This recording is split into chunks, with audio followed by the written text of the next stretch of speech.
Bismillah. Insya Allah Bapak Ibu, kita akan mulai acara kita pada pagi hari ini insya Allah. Adapun Bapak Ibu wali santri, tamu-tamu kita yang belum datang, kita tunggu sambil mulai insya Allah.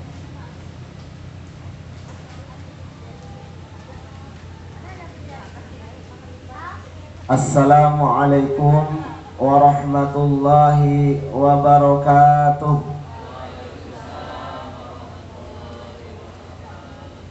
Bismillahirrahmanirrahim. Innal hamdalillahi rabbil alamin. Nahmaduhu wa nasta'inuhu wa nastaghfiruh wa nu'minu bihi wa natawakkalu alaihi. Wa na'udzu billahi min syururi anfusina wa min sayyiati a'malina. Man yahdihillahu fala mudilla lahu wa man yudlil fala hadiya lahu. Wa nashhadu an la ilaha illallah wahdahu la syarika lahu wa nashhadu anna Muhammadan abduhu wa rasuluh la nabiyya ba'da amma ba'da. Pertama-tama pada pagi yang cerah ini kita kembali mengucapkan puji beserta syukur kehadiran Allah Subhanahu wa taala, yang mana dengan berkat rahmat dan hidayah darinya kita bisa hadir di tempat ini dalam rangka menjalin silaturahim dan komunikasi yang baik antara Bapak Ibu wali santri Pondok Pesantren An-Ni'mah dengan kami sebagai pengasuh atau pengurus Pondok Pesantren An-Ni'mah Dapur 12 Batam. Semoga dengan acara seperti ini ikhwah kita semakin kuat dan ta'awun kita alal birri wa taqwa semakin kuat. Kemudian salawat berserta salam kita hadiahkan untuk Nabi besar kita Nabi Muhammad sallallahu alaihi wasallam dengan mengucapkan Allahumma shalli ala sayyidina Muhammad wa ala ali sayyidina Muhammad. Yang sama-sama kita hormati Ketua Yayasan dan pengurus atau pengasuh Pondok Pesantren An-Ni'mah Dapur 12 Batam, Kiai Haji Arianto Rosad MPDI. Alhamdulillah Pak Kiai sudah bersama kita. Kemudian kepada bapak-bapak, ibu-ibu wali santri Pondok Pesantren An-Ni'mah, aqramakumullah rahimakumullah. Baiklah, saya akan menyebutkan susunan acara kita pada hari ini, yaitu acara kita sekarang adalah silaturahim dan juga pembentukan konsul atau komite wali santri Pondok Pesantren An-Ni'mah yang berada di 4 kecamatan, yaitu Kecamatan Pulang, Galang, Nongsa, dan juga Kecamatan Sungai Beduk.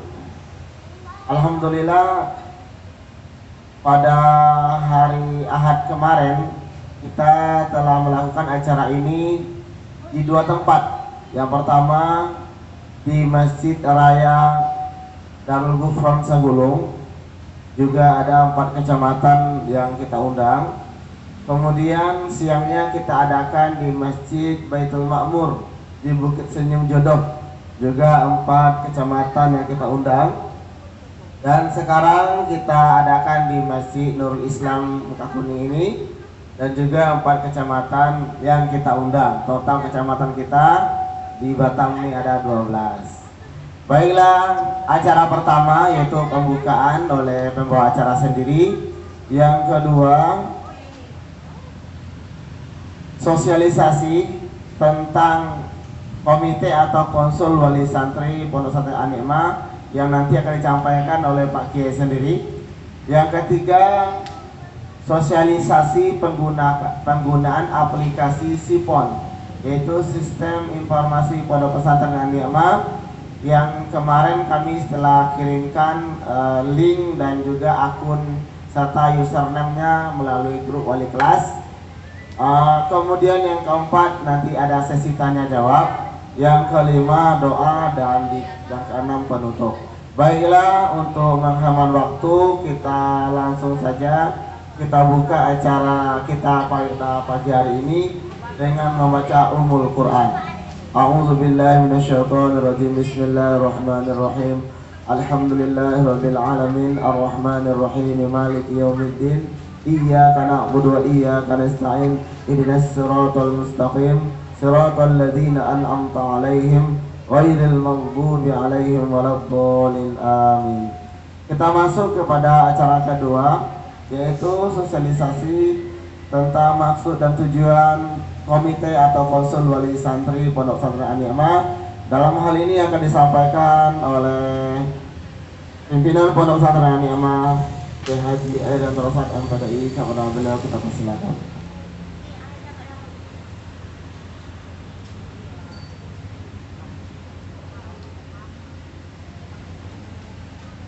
Bismillahirrahmanirrahim. Assalamualaikum warahmatullahi wabarakatuh. Alhamdulillah. Alhamdulillahirabbil alamin. Hamdan syakirin hamdan na'imin. Ya Rabbana lakal hamdu kama yanbaghi lil jalali wal ikram wa azimus sultani. Allahumma salli wa sallim ala nabiyil karim Muhammadin sallallahu alaihi wasallam. Pertama sekali kita mengaturkan rasa syukur yang sedalam-dalamnya. Alhamdulillah Allah mempertemukan kita di Masjid Nurul Islam dari 4 kecamatan yang sebelumnya kita sudah sosialisasi di 8 kecamatan yang lain.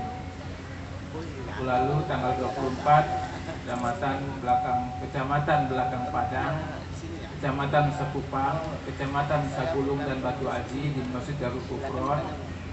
Kemudian siangnya di Masjid Baitul Makmur, Bukit Senyum, Jodoh, Kecamatan Batam Kota, Lubuk Baja, Engkong dan Batu Ampang. Dan insya Allah pertemuan kita pada pagi hari ini akan memberikan manfaat kepada kita bersama dan memberi semangat untuk menatap masa depan anak-anak kita semua. Salawat dan salam kita kirimkan juga kepada baginda Nabi besar Muhammad sallallahu alaihi wasallam. Mudah-mudahan anak-anak kita bisa menjadi warasatul anbiya, bisa menjadi pewaris para nabi di dalam menjalankan dakwah di masa yang akan datang, di dalam menjalankan amanah ayah bundanya untuk menjadi anak yang soleh dan solehah. Bapak Ibu yang dimuliakan Allah Subhanahu wa Ta'ala, pada pagi hari ini kami mengundang Bapak Ibu dalam rangka memperkuat tali silaturahmi di antara kita, karena sudah hampir 3 tahun Pondok Pesantren An-Ni'mah kita semua tidak bisa melakukan komunikasi, tidak bisa melakukan silaturahmi disebabkan adanya corona. Dan alhamdulillah hari ini yang namanya corona itu kita berharap tidak akan ada lagi di bumi Indonesia ini. Banyak sekali yang membuat kita tidak bisa, jangankan bertemu dengan santri, wali santri di masjid saja kadang-kadang kita sholat berjamaah, ya, di masjid saja kita sholat berjamaah seolah-olah kita tidak saling mengenal. Dulu habis assalamualaikum kita zikir bersama, lalu kita salam-salaman bersama. Waktu corona habis salam semuanya seolah-olah tidak saling mengenal, saling takut, tidak mau berjabat tangan. Itu keberhasilan mereka orang-orang Yahudi di dalam menjauhkan hati kita, sehingga berpengaruh juga kepada pondok pesantren. Putusnya komunikasi, putusnya informasi, sehingga muncul yang tidak kita inginkan, kesalahpahaman, ketidakseimbangan informasi. Nah, maka pada kesempatan hari ini kita akan memulai merajut kembali, akan memulai menaut kembali, akan memulai menyatukan kembali pikiran kita, hati kita, cita-cita kita, langkah dan masa depan anak-anak kita. Jadi pada kesempatan ini kami mewakili Pondok Pesantren mohon maaf yang sebesar-besarnya apabila di masa-masa yang lalu muncul hal-hal yang tidak kita inginkan. Mudah-mudahan setelah ini kita bisa mentaatkan kembali. Bapak Ibu yang dimuliakan Allah Subhanahu wa taala, tujuan kami mengumpulkan Bapak Ibu adalah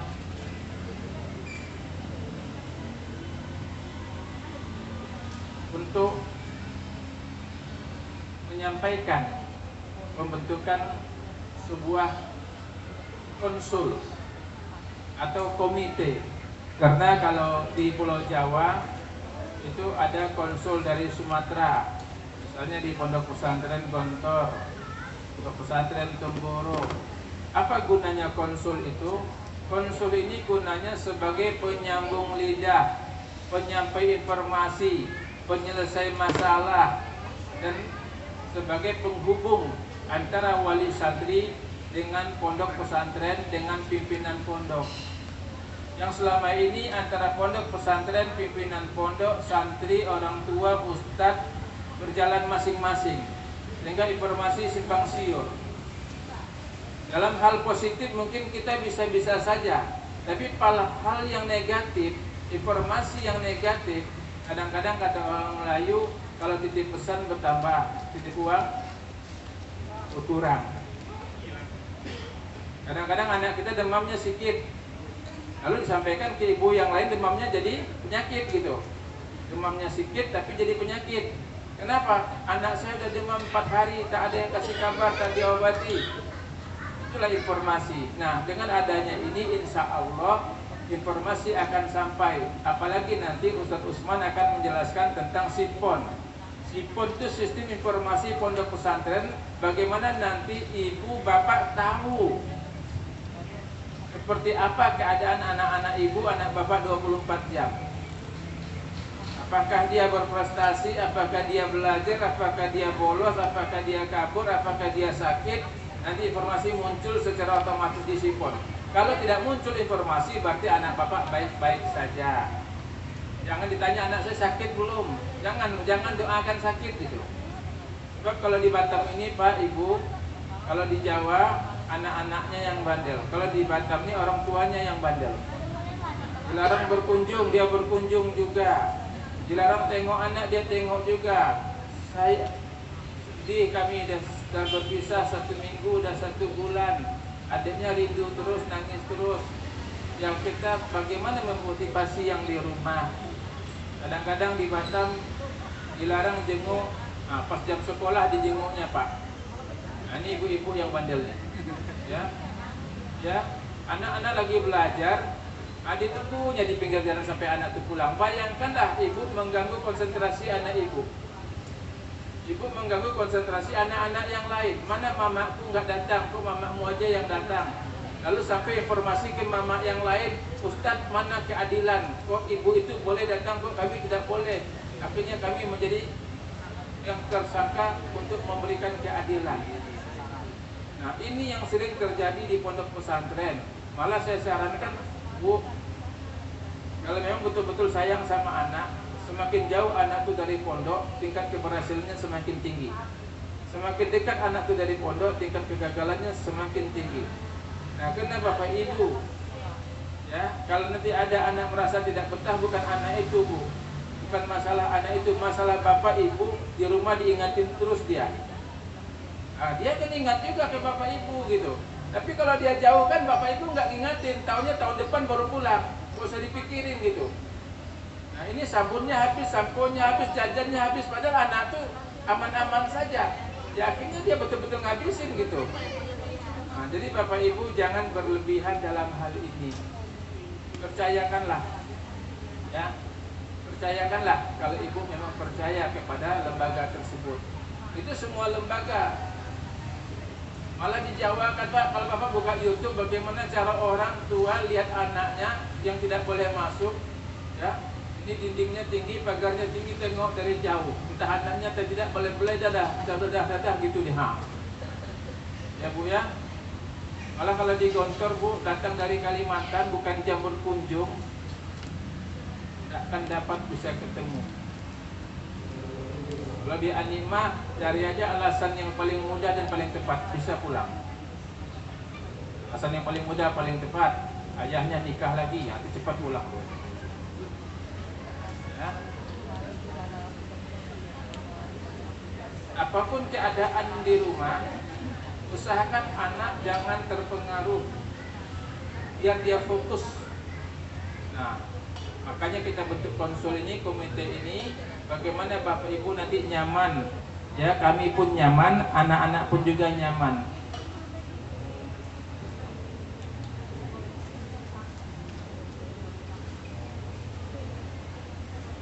Apa tujuan diadakannya konsul pondok pesantren?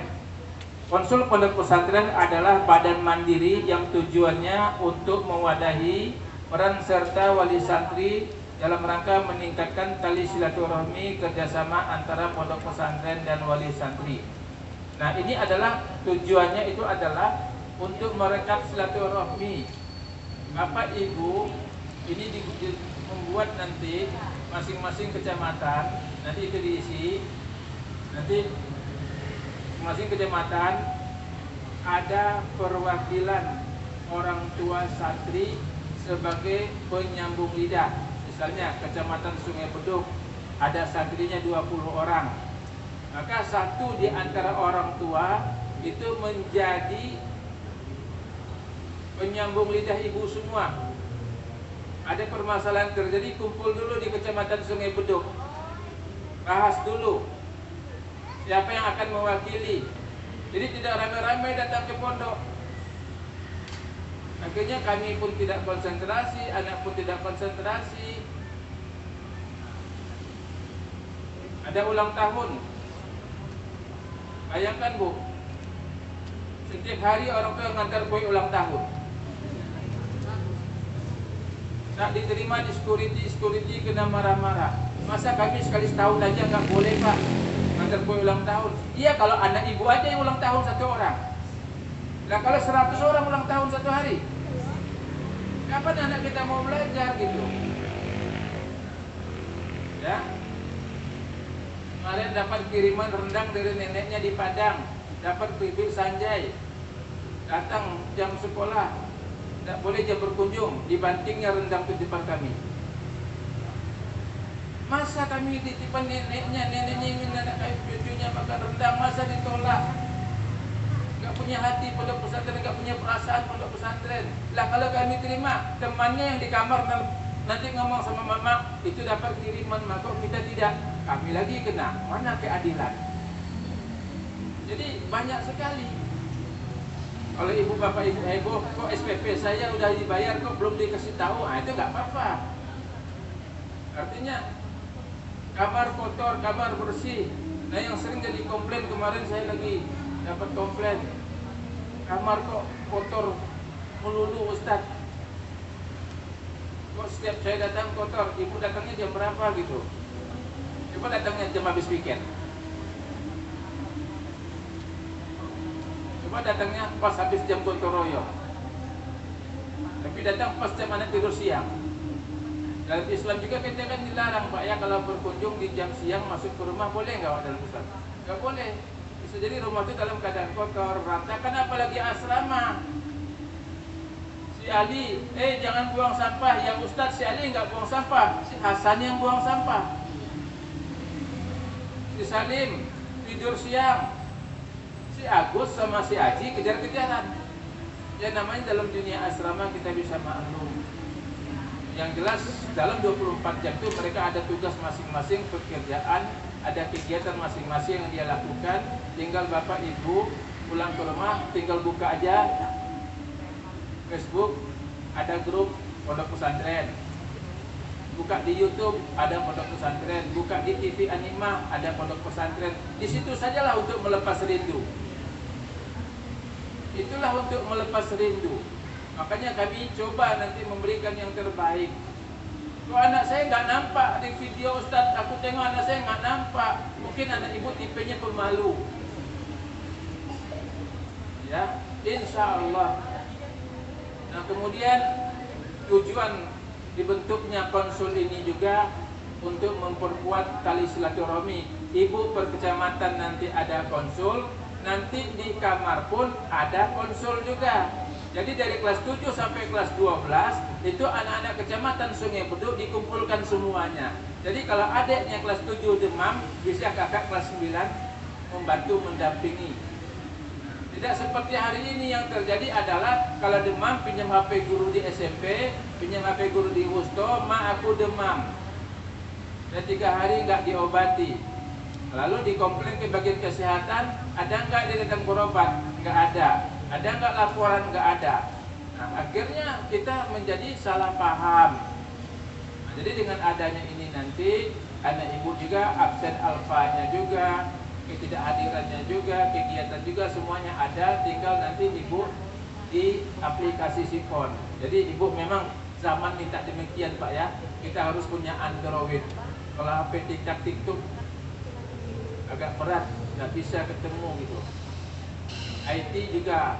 Nah, insya Allah dengan itu nanti kita bisa mewakili. Nah, ditambah lagi nanti ada juga dengan adanya konsul ini ada pengajian antar konsul kecamatan Barelang misalnya, kecamatan Nongsa.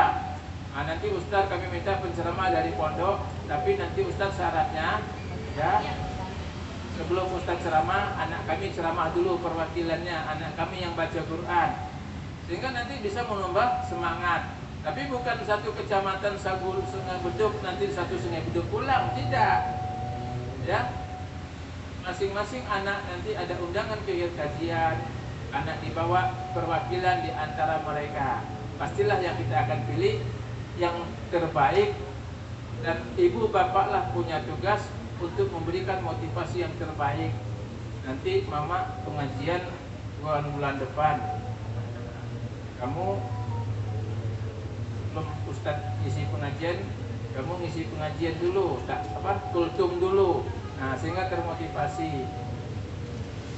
Kemudian untuk hal-hal yang positif. Kemudian Bapak Ibu, apa tugas utama terbentuknya konsul nanti? Ya, tugas utama konsul pondok pesantren mendorong tumbuhnya perhatian dan komitmen wali santri terhadap penyelenggaraan pendidikan yang bermutu, melakukan kerjasama dengan masyarakat dan pemerintah berkenaan dengan penyelenggaraan pendidikan pembinaan pondok pesantren. Jadi tujuannya ini Bu, untuk kita membuat komitmen bersama ya, bagaimana pondok pesantren An-Nikmah ke depan betul-betul menjadi yang terbaik, betul-betul sesuai dengan harapan ibu. Ini makannya nggak enak, ya kan? Biasanya memang begitu. Anakku juga dulu mondok makannya tak enak juga katanya. Di pondok kan ke Jawa, apa lagunya yang paling dihafal? Lagu yang paling dihafal adalah lagu Umi. Dan menangis. Dan Uminya pun juga ikut menangis. Dan apa isi lagunya? Lauknya, ikannya disuwir-suwir, udahlah kecil disuwir-suwir. Kacang panjangnya potongnya kecil-kecil, udah berenang. Kolnya berenang, biasanya orang berenang. Apakah Uminya anak saya kuat? Tidak kuat. 3 bulan bertahan. Anak cuma satu-satunya, dikirim pulang ke pondok. Siapa yang kalah? Kita Pak. Kenapa? Tiap malam kita dapat punggung. Sanggup nggak Pak dapat punggung tiap malam? Tak sanggup Bu. Akhirnya si anak saya pulang. Tapi sepakat nanti kalau selesai SMP kembali lagi ke Jawa. Berat Bu. Kalau memang mau lihat anak tuh sayang sama kita, jauhkan dia dari kita. Tapi kalau ibu ingin lihat anak tuh benci sama ibu, dari sekarang dipangku-pangku lah. Nanti kalau dapat jenggot ketiaknya, ibu benci sama dia. Jadi artinya biarlah dia merantau dulu. Nanti dia akan menjaga kita daripada kita menjaga dia sampai tua. Kemudian Bapak Ibu, tujuan pembentukan konsul pesantren adalah untuk mewadahi dan menyalurkan aspirasi serta prakarsa wali santri dalam melahirkan pesantren yang bermutu. Apa peran dan fungsi konsul? Nah, apa peran nanti fungsi konsul atau komite yang mau kita buat? Sebagai penyambung lidah atau mediasi antara wali santri dan pondok pesantren dalam meningkatkan disiplin pondok pesantren, disiplin wali santri, disiplin santri. Nah, mediasi. Anak ibu tiba-tiba aja sudah sampai di rumah, kabur bahasa halusnya. Pasti nanti ibu tanya, gak ada penjagaan yang di sana? Gak ada ya? Kamu kabur lewat mana? Lewat pintu gerbang depan atau lewat belakang? Lewat belakang. Kira-kira lewat belakang ada penjagaan gak, Bu? Gak ada. Coba kalau dia lewat belakang, lewat depan, pasti dia ketahuan. Nah, jadi kalau kabur jangan salahkan dulu yang jaga, cuman ditanya bagaimana cara kamu kabur. Oh ya, saya kabur pas teman-teman pada tidur semua. Lewat mana? Lewat belakang. Kenapa kabur? Enggak betah. Kenapa enggak betah? Enggak enak. Yang enak di mana? Di rumah. Artinya kalau begitu, Bu, kalau anak sudah tidak mulai betah, sudah mulai tidak betah, caranya jangan diopeni. Tinggal katakan sama anak kita, kalau kamu tidak betah di dapur 12, tidak betah di Anima, tidak betah dekat rumah, kamu pindah ke Jawa sekalian biar betah. Pilih mana? Akhirnya kan pilih tetap.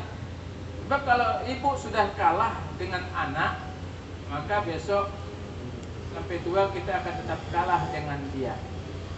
Anak adalah anak dan adalah budak untuk kita, bukan jadi tuan di rumah kita. Kalau umurnya masih kecil, mungkin kita bisa mengalah.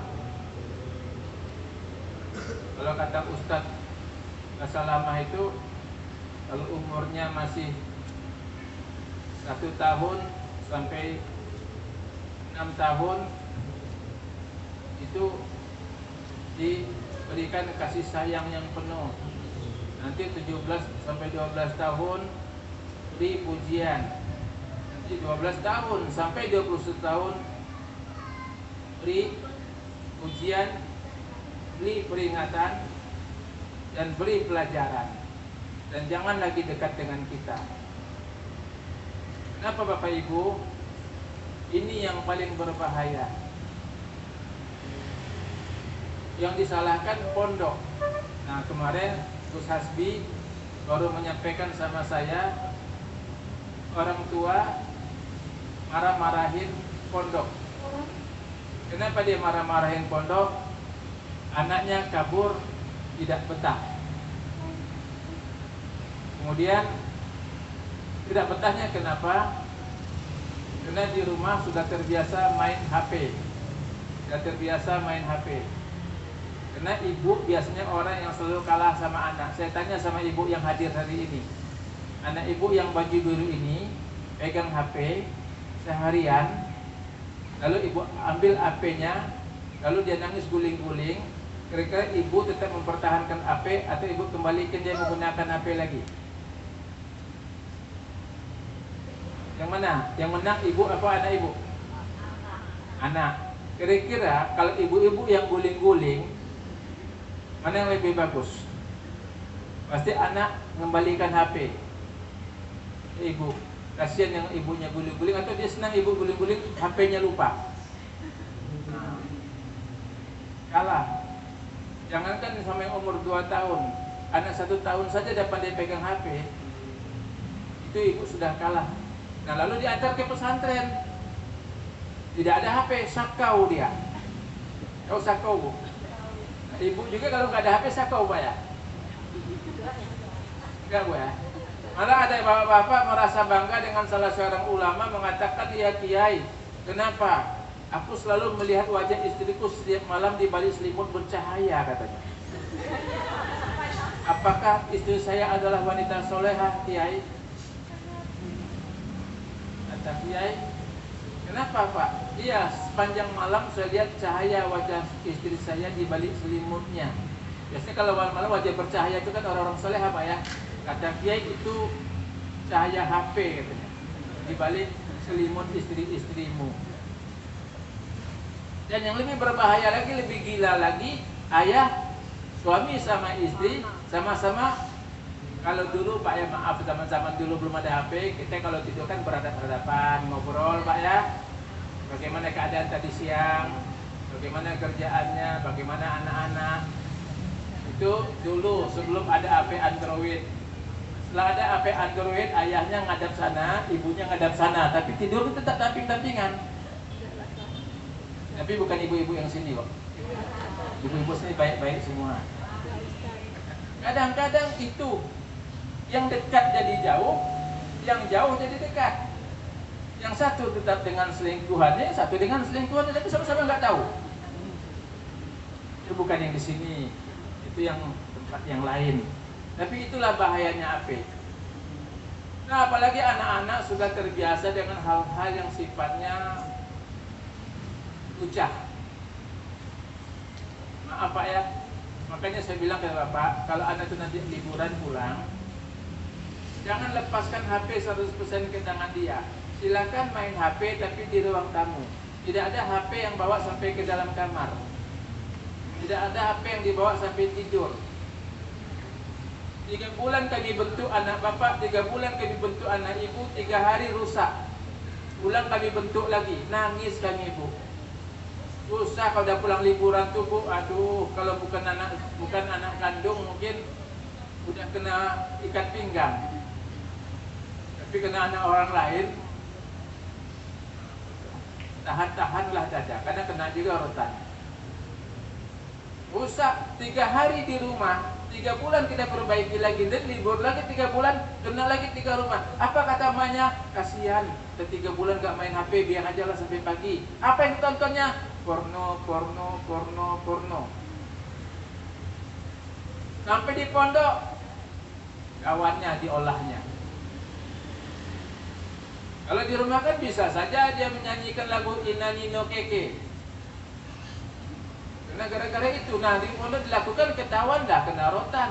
Lalu melakukan hal-hal yang tidak baik. Nah, Bapak tidak terima, Ibu tidak terima, nyalahkan kami pondok. Kenapa pengawasan tidak ketat? Kenapa penjagaannya? Kenapa ditidur tidak dijaga, segala-galanya? Macam mana kalau dia kasih tahu, kami bisa lah melarang. Tapi kan dia kan tidak kasih tahu melakukan itu. Lalu temannya yang melapor. Penyebabnya apa? Di rumah ibu-ibu kebablasan. Kita tak mau tonton Bu, dia yang muncul. Tanya dengan Bapak jujur, Bapak mau nonton nggak kalau dia muncul? Tak mau kan? Tapi sebentar muncul. Nak ngaji muncul ya. Tak baca Quran muncul dia. Apalagi ibu yang punya Facebook itu, apa yang punya apa segala macam tuh. Tak mau kita muncul. Nah, kita mengelak aja. Kadang-kadang masih tengok-tengok juga, apalagi anak kita yang masih polos. Nah, jadi saya minta Bapak Ibu, jangan salahkan kami pihak pondok. Nah, 3 hari di rumah itulah. Kalau bisa 3 hari di rumah itu bawa jalan-jalan, bawa makan bakso, bawa refreshing, segarkan. Jangan dibiarkan di rumah, bahaya. Waktu zaman corona kemarin libur berapa bulan, sampai sekarang masih di rumah sakit jiwa Pekanbaru itu anak. Kenapa? Rusak sarafnya. Setiap hari itu saja dikonsumsinya. Anak perempuan lagi. Kami lagi yang dikomplain. Saya bilang, Ibu komplain kami, anak Ibu main HP di mana? Di rumah. Lalu anak Ibu rusak di mana? Di rumah. Kenapa harus pondok yang disalahkan gitu? Nah, ini gunanya nanti komite. Di saat terjadi kayak gitu, Bapak Ibu kumpul, bahas apa solusinya anak kita ini. Ibu bagaimana di rumah? Iya Pak, kami di rumah, kami dua-duanya kerja. Ya, HP terus. Lalu pondok berikan sanksi. Kami tidak terima. Nah, ini gunanya sebagai mediasi nanti. Ya, sebagai pemberi pertimbangan dalam penentuan dan pelaksanaan kebijakan bersama dalam urusan kemajuan pendidikan, pembinaan disiplin. Sebagai lembaga pendukung, baik yang berwujud finansial, pemikiran maupun tenaga dalam penyelenggaraan pendidikan. Nah, itu nanti gunanya Ibu. Masalah tentang kebersihan tidak bersih. Oh, mungkin sapu pondok tidak ada uang beli sapu. Bagaimana kita beli sapu? Nah, kita beli sapu, beli pengepel. Kalau perlu kita minta pondok sebulan sekali kita gotong royong ya pondok malu, nggak apa-apa. Masalah makan, kok makannya sayur terus laporannya, kok nggak ada lauknya. Kami di pondok 3 kali makan, 1 kali di siang hari ada lauk. Ya, siang hari itu ada ikan, kadang telur, kadang ayam, kadang nugget, pokoknya ada lauknya. Nah, tapi di pagi sama malam itu sayur. Kok bisa begitu Ustadz? Iyalah Bu, kalau jujur saya katakan Ibu jangan tersinggung ya. Uang makan cuma 600.000. 600.000 dibagi 30 hari. 30 hari dibagi 3 kali makan, tinggalan 6.600 sekali makan. Wah, itu kecil kali Ustadz. Udahlah, kita dari Kecamatan Sungai Buduk usul bagaimana kalau uang makan kita naikkan jadi 10.000. Oh kecil, 20.000. Ya udah kita undang aja Lubu Raya buka rumah makan di situ. Ya kan 20.000 insya Allah Lubu Raya mau itu. Atau yang serba 15.000, 10.000. Nah kalau 10.000 kan ada juga. Ya udah 3 kali makan 30.000 aja. Nah, kan saya tinggal ibu bapak yang punya rumah makan Padang, silakan ngajukan proposal. Kami punya rumah makan Padang Ustadz, kami sanggup ngasih makan 10.000. Gak apa-apa, 30.000 satu hari. Itu belum jajan Pak ya, belum teh hupeng ya. Nah, artinya kita di pondok ini melatih anak untuk hidup mandiri, untuk hidup susah, sehingga nanti kalau dia senang tahu artinya susah, kalau dia susah dia paham gitu. Jadi apapun yang dilakukan di pondok pesantren itu adalah pelajaran, ilmu, dan juga sebagai ya. Nah,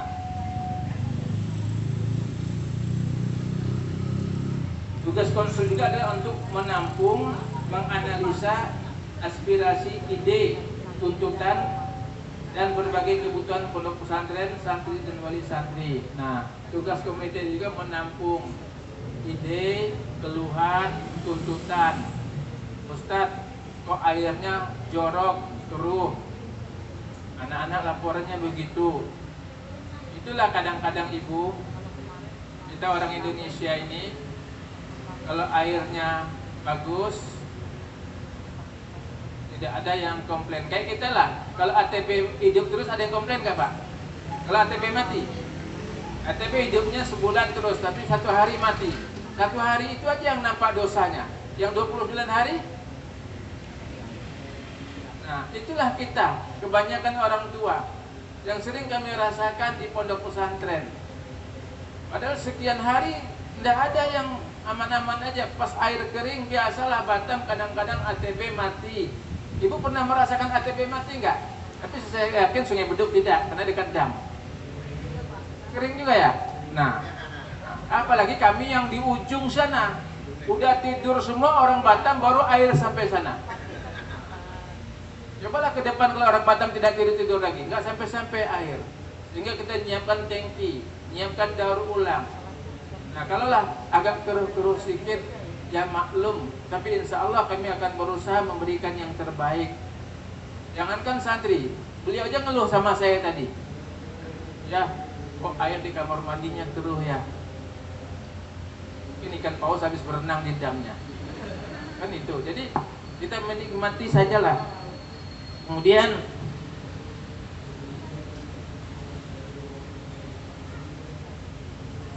bagaimana ini nanti ya tugasnya program konsul ini membantu pimpinan pondok pesantren.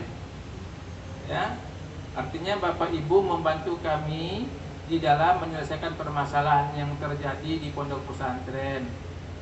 Misalnya ada WA muncul dari pondok pesantren, Bapak Ibu yang punya rezeki mau membantu menyumbang keramik untuk tempat wudhu, silakan, seikhlasnya. Nggak bisa, nggak mampu 50.000 ya 100.000. Kalau nggak mampu 100.000, 200.000 gitu. Ya kalau nggak mampu sama sekali tolong dengan doa. Artinya ada ikatan batin. Ustadz, di sana kami tengok tempat air minumnya kotor. Bagaimana kami nanti pasang keramik di tempat air minum. Nah, itu kan bagus gitu. Jadi tidak komplain saja yang masuk ke kami, tapi adalah solusi yang diberikan kepada kami. Ustadz, Masjid Putra itu panas, nggak sejuk, nggak ada AC-nya. Bagaimana kalau kita tambah AC? Kami mau pasangkan AC, nggak apa-apa. Tapi listrik tiap bulannya siapa yang bayar? Yang mahal kan yang bayar tiap bulan ya kan ya Pak. Nah, jadi nggak apa-apalah kita melatih anak-anak itu berpanas-panas supaya dia tahan banting dan tahan berjuang gitu. Jadi artinya setiap usulan yang kita beri ada solusi yang kita sampaikan sehingga pondok pesantren jadi ringan. Sehingga kami tidak mengambil hak anak ibu, tidak mengambil hak anak bapak untuk memperbaiki kamar mandi, memperbaiki WC. Karena ada infak, makanya di Sipon nanti ada juga kota infak. Nanti di Sipon juga akan diumumkan pondok pesantren membutuhkan semen 5 sak, membutuhkan pasir 1 lori untuk pembuatan 4 wudu. Otomatis tuh ada rekening Ustadz. Nah, ini gunanya konsul sampai nanti yang sakit bisa kita menginformasikan. Kemudian selain menjadi membantu pimpinan pondok pesantren, mengadakan pertemuan pengajian rutin antar wali santri. Nah, nanti per kecamatan bikin pengajian rutin. Nanti diisi oleh anak ibu, anak bapak. Nanti akan kita bikin jadwal. Nah, mereka nanti akan bikin jadwal. Nanti hari ini pengajiannya di kecamatan Nongsa. Siapa anak Nongsa? Nah, coba tunjuk tangan. Nah, nanti di antara Nongsa itu anaknya kami bawa untuk pengajian, yang baca Quran, yang baca kitab kuning, yang isi ceramah. Minimal setiap berangkat pengajian kita bawa 3 orang yang MC-nya, sehingga kita juga bisa mendakwahkan kepada orang-orang yang lain. Kalau berhasil anak kita, sampaikanlah. Kalau gagal anak kita, mari kita perbaiki bersama. Nah, itu gunanya. Kemudian sebagai mediasi apabila ada permasalahan yang terjadi di pondok pesantren. Nah, macam kemarin, maaf, terjadi tindakan yang belum tapi baru. Nah, itulah hebatnya informasi ini. Dia baru mencoba, ya mungkin ada yang anaknya di camp kemarin, camp bahasa. Nanti kita tutup campnya. Katanya mencoba merekam. Baru mencoba ketahuan Allah Maha Kasih Maha Sayang. Tapi sampai ke orang tua sudah merekam. Nah, setelah kita dudukkan bersama, ya barulah selesai. Nah, tapi informasi tersebar sekota Batam sudah luar biasa. Ditambah lagi sama orang-orang yang sengaja tidak suka sama pondok pesantren, tidak suka sama Islam, tidak suka sama dakwah. Nah, itu digembor-gemborkannya. Akhirnya arah sama tikus, jangan lumbung yang dibakar. Ini tikusnya entah kemana, lumbung sudah habis kebakar. Nah, itu gunanya sebagai mediasi. Kemudian membantu mencarikan dana. Membantu mencarikan dana apabila diperlukan untuk kepentingan bersama. Ya, Pak kata tadilah. Ya. Ini kok asrama ini kok udah banyak kaligrafinya, coret-coret tentangan, rindu mama, rindu ayah, kapan saya pulang, penuh Bu. Coba nanti kalau ibu udah waktu santri baru belum ada tulisan di dinding-dinding dan di lemari. Tapi besok kalau berkunjung, tengoklah ada penuh tulisan tuh. Ya. Nah, ibu sepakat, udahlah ini kan anak kita yang ngotorin, anak kita yang jelekin, nulis-nulisin, ayo kita beli cat, kita gontor yang ngecat.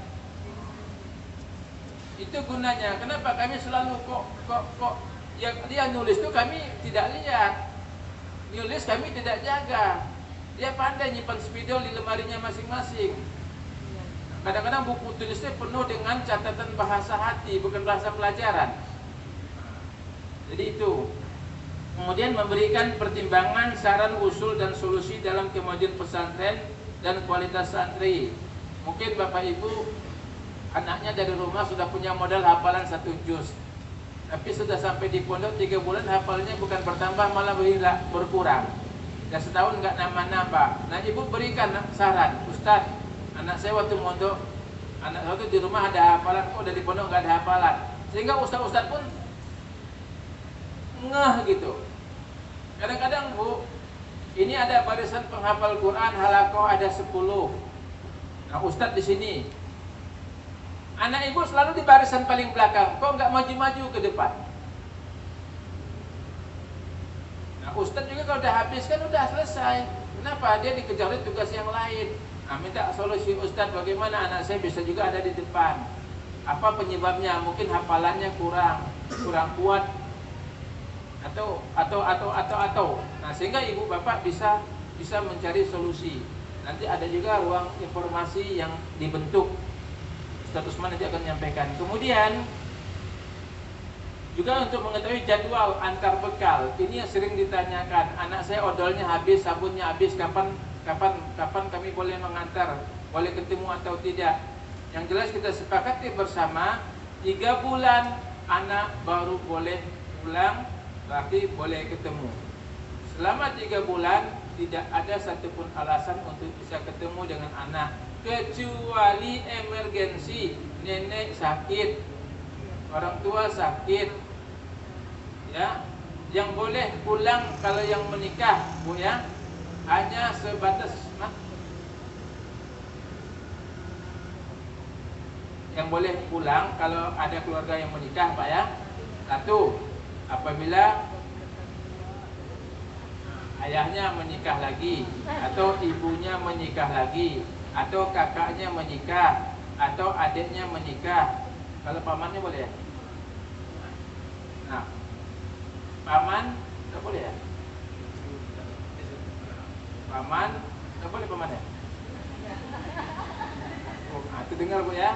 Apalagi tetangga, apalagi bibinya. Artinya biarlah anak itu fokus untuk belajar.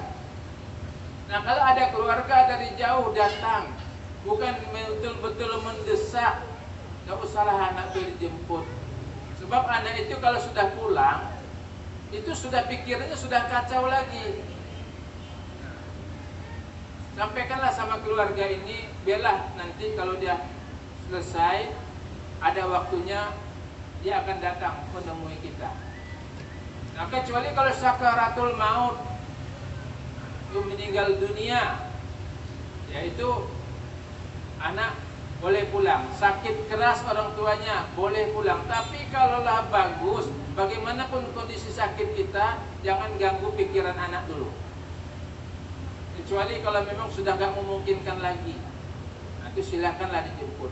Banyak pengalaman anak-anak yang sudah pulang itu nggak mau lagi datang ke pondok. Kenapa? Memang pondok pesantren itu tidak enak. Yang enak itu adalah pondok ikan bakar, pondok Mas Joko, pondok Selero Basamo, itu enak. Apalagi pondok warnet. 24 jam betah anak bapak di situ. Tak usah dijemput-jemput, antar aja dia bekal. Antar bekal. Habis uangnya, ini uang main lagi.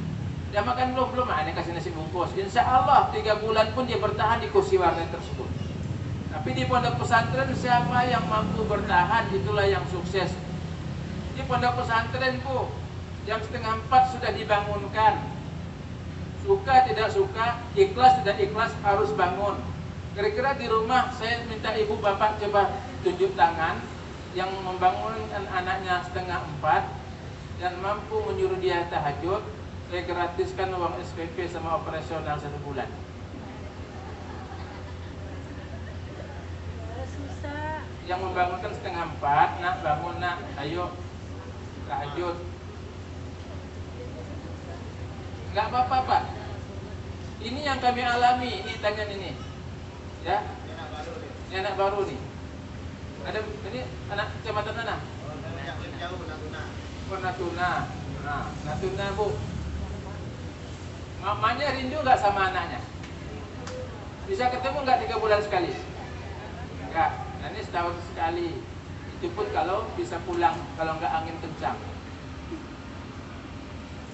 Jadi sama. Nah jadi Bapak Ibu, berilah kepercayaan kalau dia agak kurus. Aduh anakku kok kurus Ustaz, waktu di rumah gemuk. Ya kalau mau gemuk antar aja ke tim yang akan sama sapi sana pas hari raya dipotong gitu. Ya, biarlah dia kurus, ya, yang penting dia mampu bangun. Nah ini yang kami lakukan, ustadz-ustadz muda-muda, kami bangunkan anak ibu, anak di pondok, bapak ibu masih enak tidur di rumah 3:30, kami sudah, kalau kami bangunkan anak 3:30, kira-kira ustadznya bangun jam berapa bu? Jam 3 itu paling lambat. Bayangkanlah, pagi-pagi dia harus ngajar. Nanti jam 9 ibu telepon, ibu komplain, ustadz gak punya perasaan, aku WA kok gak dibalas-balas. Yang gak punya perasaan ustadznya atau bapak ibu gitu. Bayangkanlah di ibu masih bisa tidur, dia nggak bisa tidur lagi. Nah nanti siap komplain. Akhirnya kami tidak bisa mendidik anak ibu dengan baik. Begitu juga sholat zuhur, bukan mudah bu. Kejar-kejaran ustaz ibu. Iya ustaz, ke tempat wudhu. Apalagi subuh. Ya masuk ke kamar, ke WC. Itu kalau nggak ditunggu, nggak keluar-keluar. Santri itu bisa tidur di mana saja bu, sambil jalan pun bisa tidur, apalagi di WC. Jadi hargailah ustadz-ustadz yang di pondok, jangan dimarahin, sebab dia sudah berjuang bagaimana anak kita jadi baik. Nah kalau ibu bapak ibu tidak baik, bagaimana anak itu mau menjadi baik?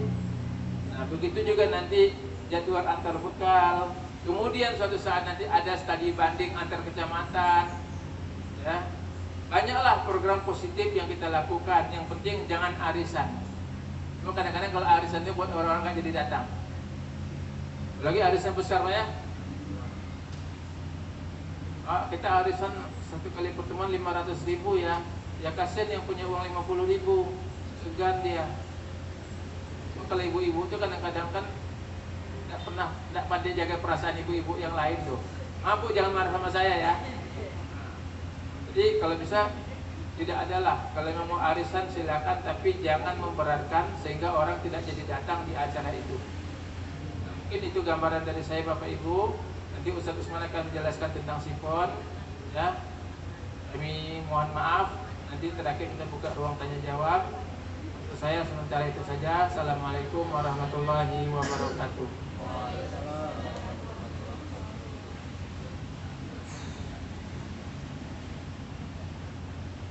Alhamdulillah, kita ucapkan terima kasih kepada Pak Kiai yang telah memberikan sosialisasi kepada kita tentang apa itu komite atau konsul wali santri, kemudian apa maksud dan tujuannya, apa kegunaannya atau apa manfaatnya yang akan kita dapatkan kalau ini berjalan dengan baik, dan juga beberapa nasihat-nasihat beliau untuk kita sebagai wali santri dalam mengamanahkan atau menitipkan anak-anak kita untuk belajar ilmu agama. Semoga ini bisa menjadi pencerahan bagi kita semua sehingga kita lebih semangat lagi, lebih ikhlas lagi, dan juga lebih tegah lagi dalam melepaskan anak-anak kita untuk belajar Bapak Ibu semuanya. Baiklah, mungkin acara selanjutnya saya akan handle, yaitu tentang sosialisasi aplikasi SIPON, yaitu Sistem Informasi Pondok Pesantren An-Ni'mah Dapur 12 Batam, yang mana tampilan depannya nampak dalam Enfokus itu. Sebelum ini kami terangkan, juga ada beberapa media-media kita yang lain, nanti juga akan saya terangkan sedikit.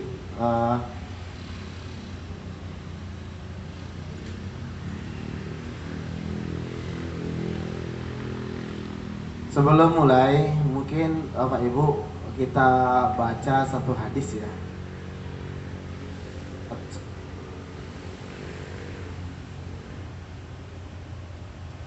Satu hadis Rasulullah SAW, man kharaja fi talabil ilmi fahuwa fi sabilillah hatta yarji'a. Barang siapa yang keluar dari rumahnya untuk menuntut ilmu agama, maka dia dihitung fisabilillah sehingga dia kembali lagi ke rumahnya. Nah, jadi ini salah satu fadilah atau keutamaan anak atau putra putri kita belajar di pondok pesantren. Kalau kita belajar sekolah umum mungkin mendapatkan manfaatnya setelah dapat S1, S2 baru bisa bekerja. Tetapi kalau kita belajar di pondok pesantren atau sekolah agama, kita belum belajar saja, putra putri kita belum belajar saja, ibu-ibu semuanya, itu sudah dapat manfaatnya, yaitu man kharaja, baru keluar saja dari rumahnya sudah dapat pahala seperti orang fisabilillah, seperti orang berjuang di jalan Allah. Kalau berjuang di jalan Allah, maka pahalanya dilipat gandakan oleh Allah sampai 700 kali, bahkan sampai berlipat-lipat, sehingga satu kali anak kita berzikir di pondok sama dengan 700 kali dia berzikir di rumah.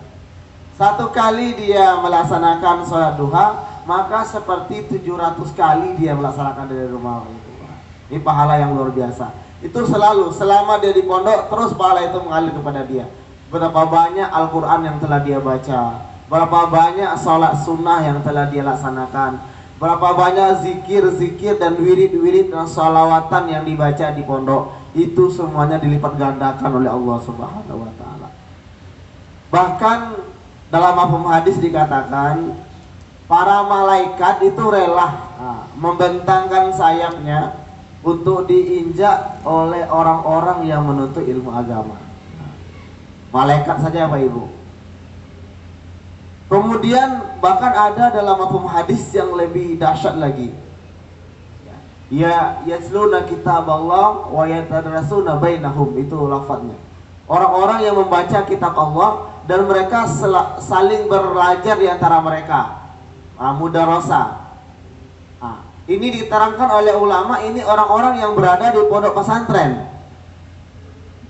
Apa fadilahnya? Allah akan turunkan sakinah dalam hatinya, Allah turunkan ketenangan. Kemudian Allah penuhi dia dengan rahmat, dengan kasih sayang. Bahkan yang paling dasar lagi adalah Allah sebut nama dia di majlis yang lebih mulia, yaitu majlisnya para malaikat. Jadi kata para ulama ahli hadis Bapak Ibu, kalau anak-anak kita belajar di pondok pesantren, mereka membaca Al-Quran, saling belajar di antara mereka, itu nama dia sama nama ayahnya, tapi bukan nama ibunya ya, karena anak itu kan bin ya, bukan binti ya. Dan nama ayahnya disebut oleh Allah langsung di majlisnya para malaikat Bapak Ibu.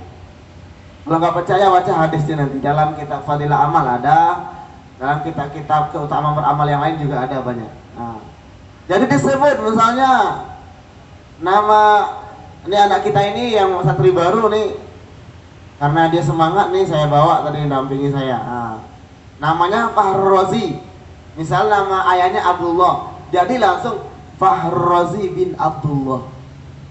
Begitu mulianya Pak Ibu. Bahkan ada satu hadis yang masyhur diriwayatkan oleh Imam Muslim. Apa hadisnya? Khairukum man ta'allamal Qur'ana wa 'allama.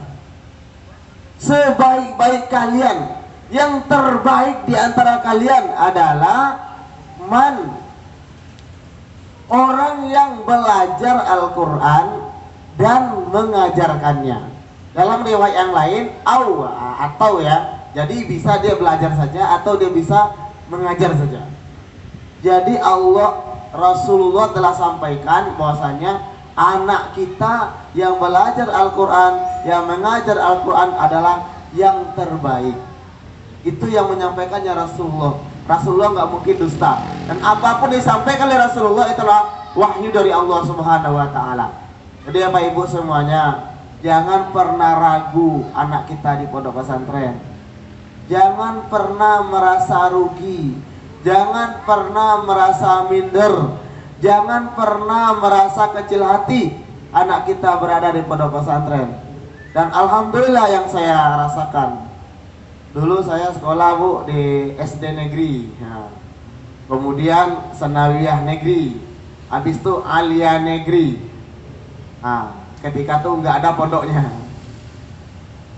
saya merasakan jiwa saya gelisah. Ini perbandingan saya baca diri saya, Ibu, bukan berarti saya memvonis yang lain ya. Ini hanya sebagai saya cerita pengalaman. Saya berada di sekolah negeri yang agamais notabene, yaitu sekolah agama, tapi jiwa saya gelisah. Kenapa? Karena saya lihat hari-hari siswa-siswi pacaran, goncengan kemana-mana, anak-anak cabut, gak masuk kelas sudah jadi kebanggaan. Bahkan saya gak punya pacar ketika itu dibilang culun, Bu. Culun katanya. Untung aja saya melihat silat ketika itu. Silat Kumangus dan Minang ketika itu.